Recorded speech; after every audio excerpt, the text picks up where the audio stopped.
तर आपण आलोत आता डायरेक्ट प्लॉटमध्ये, तिकडे चालू आहे मोटर.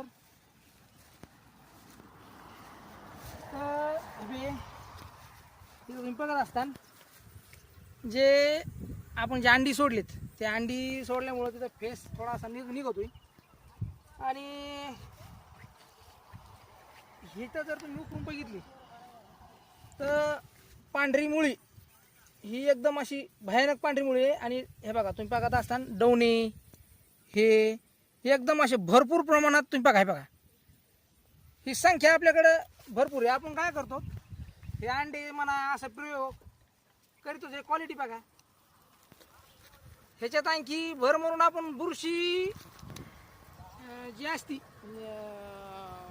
ती आपण बुरशीच बी वाढवतो, मल्टिप्लाय करून सोडतो. त्याच्यामुळं हा आपला प्लॉट. ह्याचे तुम्हाला एक फायदे सांगतो. ह्याचे फायदे असे मित्रांनो की ह्यानी पांढरी मुळी तर प्रतिम वाढतीच. दुसरी गोष्ट की जे जैविक बुरशी असतात की पांढरी मुळी म्हणा, जैविक बुरशी अशा भयानक वाढतात. आणि आपण पोटॅश मोबिलायझिंग बॅक्टेरिया मल्टिप्लाय करून सोडतो. त्याच्यामुळं झाडाची क्वालिटी हे सगळी वाढलेली आहे. आपण म्हणजे एकच कन्सेप्ट असं काही हे करीत नाही, आपण सगळ्या गोष्टींचा यूज करतो. त्याच्यामुळं हे एकदम असं उत्कृष्ट असं डाळिंब तुम्हाला दिसतंय. धन्यवाद.